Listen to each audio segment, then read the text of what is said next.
निरंजन आत्मा को सतलोक तक नहीं जाने देता है महाप्रलय में भी। क्यों? उसे दोबारा दुनिया बनाने का पता है, और जब तक इसमें जीव बीज नहीं होगा सृजन नहीं चल सकता। यही विडंबना है। ये आत्मा आज नहीं आई है, अनेकों युग हो चुके हैं, तब से ये आत्मा इस संसार में भटक रही है। हमें हमारे धर्मशास्त्र भी दिशा दे रहे हैं कि 84 लाख योनियां काटने के बाद मनुष्य तन मिलता है। ये 3 करोड़ साल में 84 लाख योनियां कटती है। वैज्ञानिकों को कहने दो, वो तो ये कह रहे हैं सतयुग को ज्यादा समय नहीं हुआ है।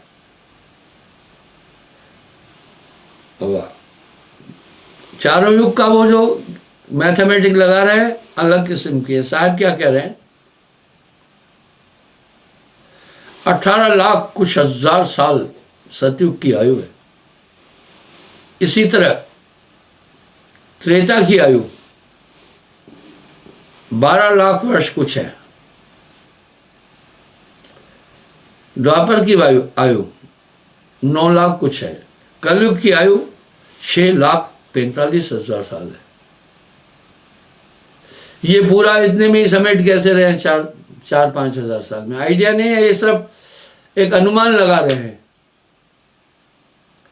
साहब ने जो खबर दी वो बड़ी सटीक है। तो आइए साहब क्या कह रहे हैं? एक शब्द कह रहे हैं, पलट मन पवन को उलट सूंधा कमल अर्ध और ऊर्ध्व विच ध्यान लावे, कह कबीर मस्तान माता रे बिना कर तातिया नाद गावे। पवन को पलटकर कमल सूंधा किया। अब वहां पर बॉडी ही नहीं होती है, फिर वो अपने को समझ जाता है।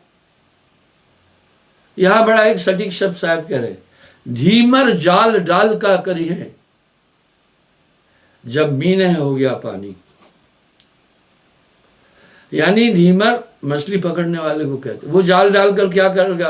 अगर मछली को पानी बनने की कला आ गई फिर उसको धीमर नहीं पकड़ सकता है। धीमर जाल डाल का करे हैं जब मीने हो गया पानी। इस पर भी साहब ने बहुत बातें की। आपकी ये गठान जो है ये शून्य में है। शून्य से ही निरंजन सभी संकल्प और इच्छाएं प्रेषित कर रहा है, पर अंधकार हृदय में होने के कारण से वो तरंगे दिखती नहीं है। कमाल की बात है एक,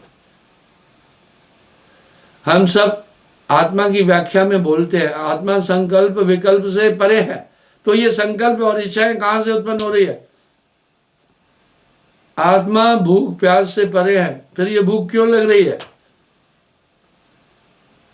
आत्मा अजन्मा है, किसी भी देश काल में इस आत्मा का कभी भी अंत नहीं होगा। ये तो बहुत मेहरबानी, हमारे वेद शास्त्रों में भी आत्मा के अमरत्व की बातें हैं। ये एक ऐसा एलिमेंट है। ब्लैक होल क्या करता है? ओनली जो एलिमेंट्स हैं उनको अपने में समाविष्ट करके डिस्ट्रीब्यूट कर देता है अपनी एनर्जी में, और अपने अंदर वो अपनी एनर्जी बढ़ाता जाता है। जैसे हम सब लोग आहार खाकर अपने शरीर की एनर्जी को बढ़ाते हैं, इस तरह ब्लैक होल अपनी बहुत एनर्जी बढ़ाता जाता है।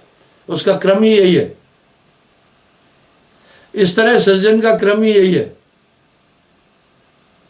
सृजन होता है, फिर संस्कृति बढ़ती है और फलता फूलता है, सब कुछ एंड आ जाता है, फिर खत्म हो जाती है, उसके बाद डाउन हो जाती है, दोबारा फिर सृजन होता है।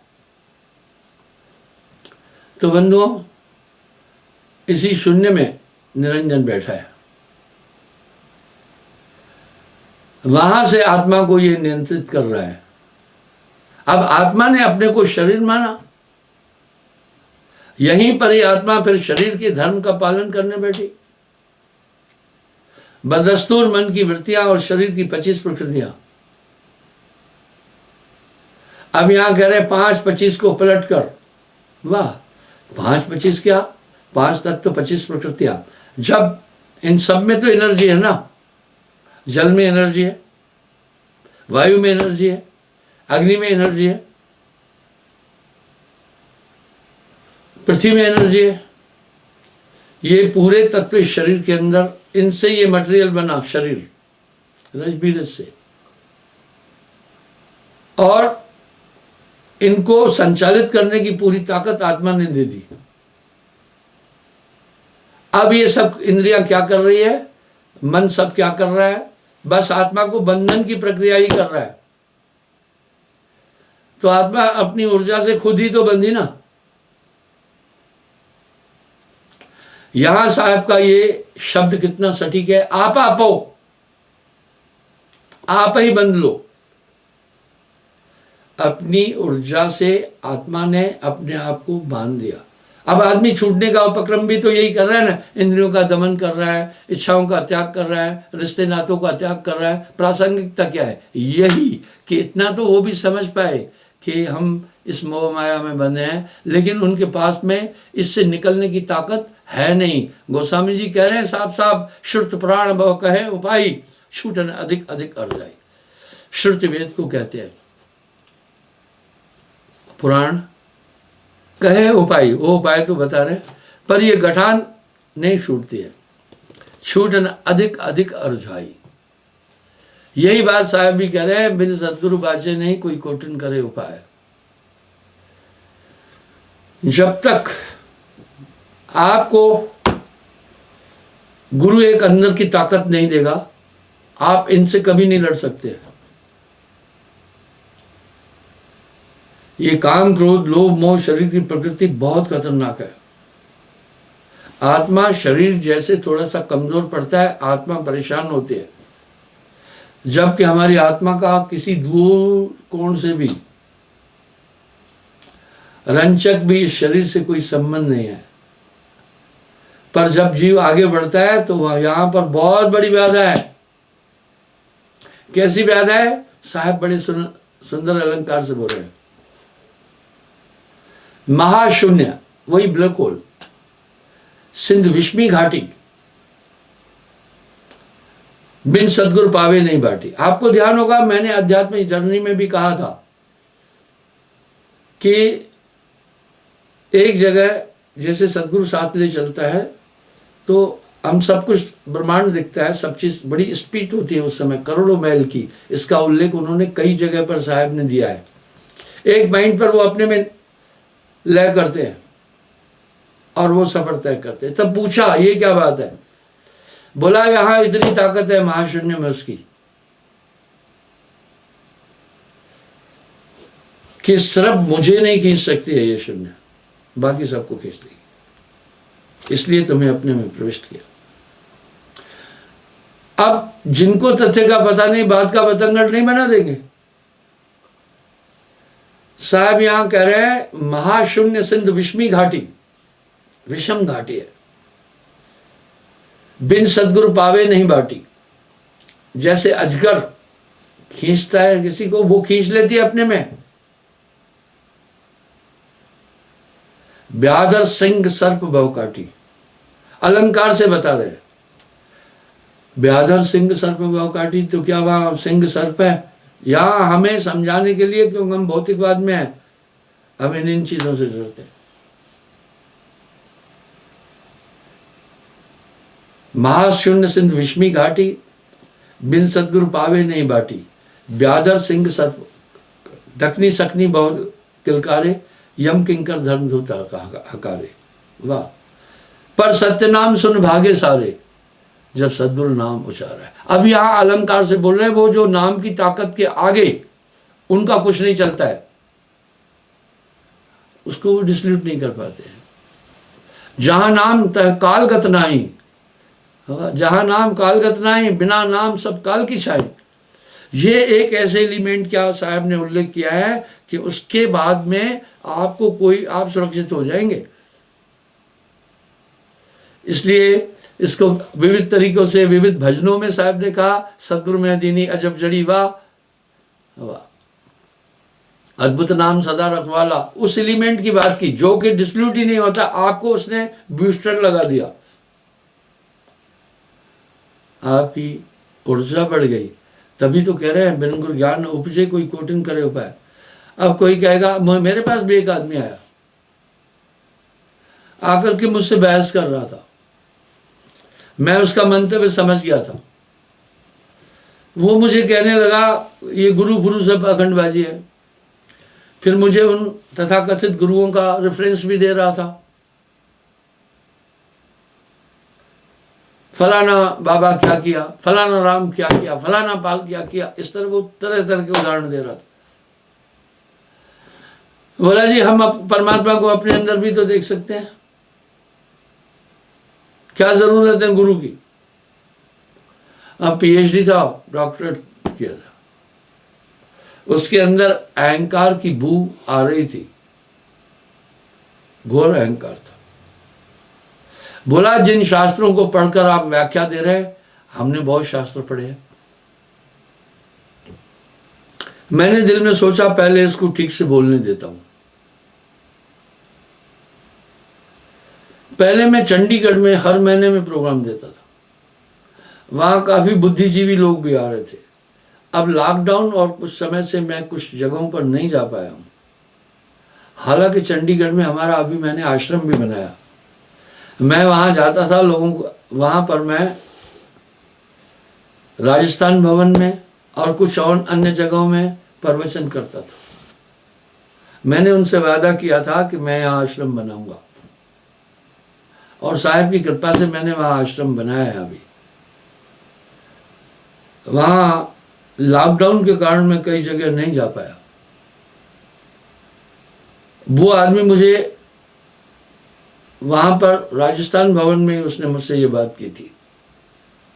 इस तरह मैं बंबई जाता था तो कभी भाटिया मेरे जाल में सत्संग करता था, कभी कहीं करता था। मैं ऐसा करता था। तो वो बहुत पैसा हमसे चार्ज करते थे। मैंने उनको कहा आप चिंता नहीं करो, हम बंबई में आश्रम बनाएंगे, और साहब की कृपा से बंबई में हमने आश्रम बनाया।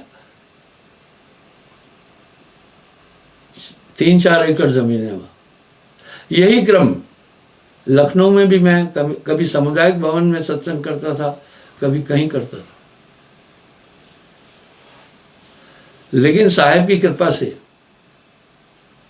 मैंने लखनऊ में भी आश्रम बनाया। यही बात भोपाल में थी, इसी तरह इंदौर में भी था, कभी किसी घर में, वहां भी एक अच्छा आश्रम बनाया। इस तरह अभी मैंने वहां आश्रम बनाया। तो आदमी मुझे कहा महाराज, वो जब बोल चुका, बस वो एक ही बात पर कंसंट्रेट था, उसका मंतव्य मैं समझ गया। वो यानी चिड़ा हुआ था मुझे साफ इनडायरेक्ट ये बोला, ये सब पाखंड जो तुम कर रहे हो, अभी पाखंड कुछ नहीं होता गुरु को। मैंने कहा भाई वेद में भी श्लोक है, ध्यान मूलम गुरु रूपम। बोला कुछ लोगों ने अपनी सुविधा के लिए लिख दिया होगा। मैंने कहा जितनी वाणियां हैं उनमें भी गुरु का उल्लेख आता है। बोला ये सब अपनी अपनी चीजें हैं। मैं कहा गोस्वामी तुलसीदास जी भी सबसे पहले गुरु की स्तुति किया। उसका जवाब क्या था, वो कोई पढ़े लिखे नहीं थे, जहां से आया बोला।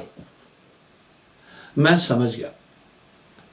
बोला हम खुद परमात्मा को, मैंने 2 ही प्रश्नों में उसे चुप कर दिया। मैंने कहा आपकी उम्र क्या है? 50 साल। अच्छा, क्या अपनी आत्मा को जान पाए? वहां रुक गया।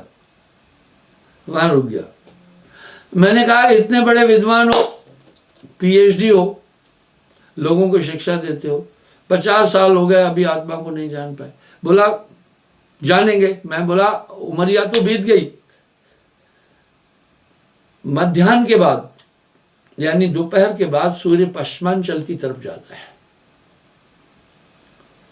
जब सूर्य पश्चिमांचल की तरफ जाता है उसका तेज और प्रकाश कम हो जाता है। इस तरह आदमी 50 वगैरह के बाद मेमोरी भी कमजोर हो जाती है, कई चीजों का असर पड़ता है शरीर पर, और शरीर की क्षमता भी कमजोर होता है। कब खोजोगे? फिर मैंने कहा जब परमात्मा अपने अंदर है, आपने परमात्मा को जाना, ईमानदारी से जवाब दो। वहां फिर गाड़ी अटक गई। मैं कहा बंधुओं बहुत ज़रूरत पड़ती है। आपने ये सोचा है कि गुरु कोई पोथी पढ़ करके वो देता है, नहीं। दरअसल गुरु एक ऊर्जा देता है जिसके द्वारा हम मोक्ष की प्राप्ति कर सकते हैं, वो है ज्ञान। वो ज्ञान कोई किताब भी नहीं है, वो आप में ट्रांसमिट करता है। अच्छी बात है, हमें शास्त्रों से मिल भी रहा है। मैंने इसका उल्लेख भी कई बार दिया। रामायण में प्रसंग आता है, वाल्मीकि ऋषि के आश्रम पर लव कुश और सीता जी ने वहीं बच्चों को जन्म दिया था। तो उन्होंने लव कुश को बोला, फॉर्मल तरीके से तुम्हें अगर मैं तत्व ज्ञान दूंगा बहुत टाइम लगेगा, तुम ऐसा करो, एकाग्र हो जाओ, मैं वो पूरा ज्ञान तुम में ट्रांसमिट कर दूंगा। वाह, ये पद्धति हमारे देश में प्रचलित थी, पहले भी थी। मैं वो चीज तुम में प्रचलित कर दूंगा। मैं आपको सच बताता हूं, कुछ समय बाद विज्ञान मानेगा ये सब चीजें। अब पता है वो क्या कर रहे हैं, अब वो इंसान के अंदर दूसरे की मेमोरी ट्रांसमिट कर रहे हैं पूरी। वाह, ये तो इंजेक्शन से बाकी चीजों से कर रहे हैं, वो कंसंट्रेशन से ट्रांसमिट कर देते थे। तो वाल्मीकि ऋषि ने अपनी वो सब चीजें लेकर के थ्रो कंसंट्रेशन लव कुश के अंदर प्रविष्ट की थी। यहां तक कि लक्ष्मण को भी पराजित कर दिया था उन्होंने, भरत आदि को पराजित कर दिया था। ये उल्लेख मिलते हैं। इसलिए गुरु वो अद्भुत वस्तु अपने कंसंट्रेशन में ला करके आपके अंदर प्रविष्ट करता है। वो है ज्ञान, वो ज्ञान है।